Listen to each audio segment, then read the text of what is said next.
Hello. In this second video on the Ansible Dynamic Inventory for Solid Server, we'll demonstrate how to use it in the real life in playbooks. So we have created for this example a very specific namespace, so a space in our IPAM called Ansible, on which we have put some targets, some servers, a dozen of servers.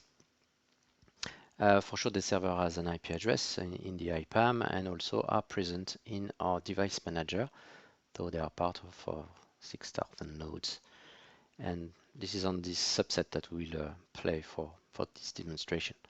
So the first playbook, we will use the dynamic inventory filtered by this specific space named Ansible in order to perform some action. So first we check the inventory list that we gather from the device manager. So we get our specific targets. They are named with the release version that we will use just after. The playbook is very simple. The purpose here is not to demonstrate how to use the playbook. It gets the version of the server and put it back in the as a metadata in the device manager.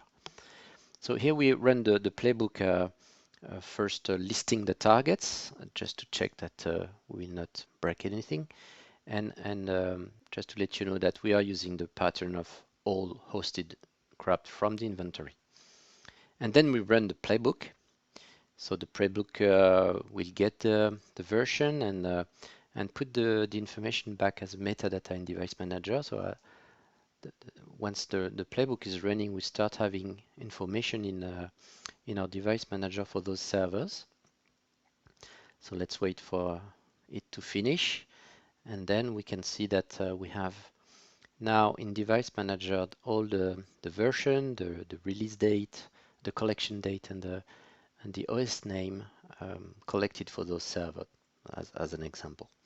And since we have some metadata now, we can use it as a very simple example in what we call a smart folder. So it's another representation of our inventory here, organized by the OS name.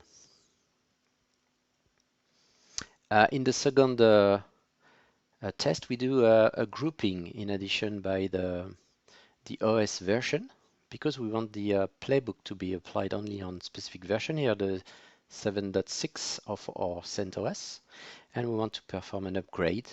So we will upgrade the CentOS release package on all the servers matching the release 7.6. So we will use the same inventory, but we will use the grouping, and this grouping will help us to target a subset of what we have in our inventory. So whenever we do the check, we grab only the host we would like to update.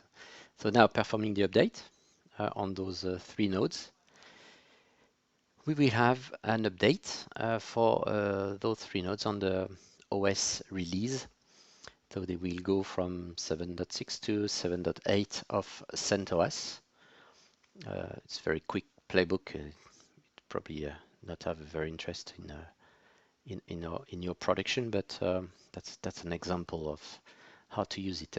And then once run, we can check in the device manager. If we look at the host name with the 7.6, we see that the version has been upgraded, and also in the smart folder, the section 7.6 has disappeared, and the server are now in 7.8.3.